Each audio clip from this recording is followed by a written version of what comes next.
Abortion.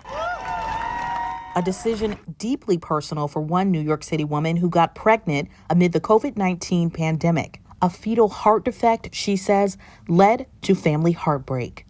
We were really expecting that, in another 20 weeks or so, we would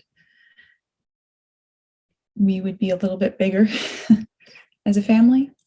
And then at the 20-week anatomy scan, we learned that our fetus was suffering from really serious heart failure, two different very rare conditions. The risks for both of us, for all of us as a family,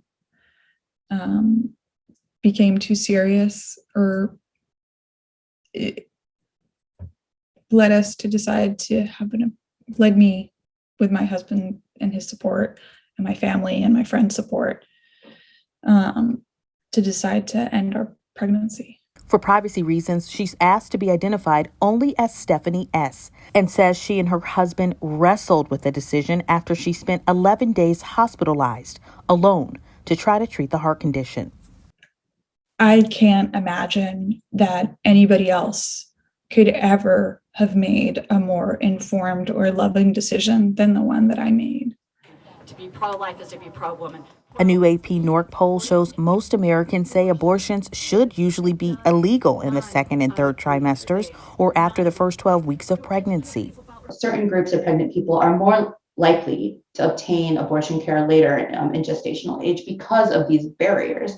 Young people, Black women, and those having difficulty making ends meet face particular challenges on top of the barriers that are instituted by state legislators who are anti-abortion, on top of the barriers that, if they can make it to the clinic, delay their abortion later and later.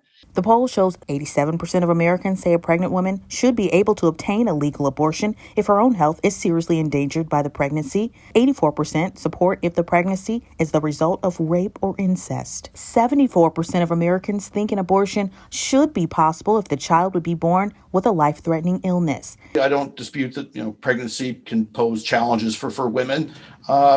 But I would also say that women who are struggling or hurting financially, I would really encourage them to seek out the Catholic Church if they're of faith, or seek out one of our 3,000 pregnancy help centers that are across the country that offer a very wide range of services to pregnant women. And again, we want to make sure that, nobody seeks an abortion or feels they have to seek an abortion due to financial pressures. Stephanie says she hopes the voices of women are heard above all. Every individual's religious and moral compass should be the compass that governs their choices.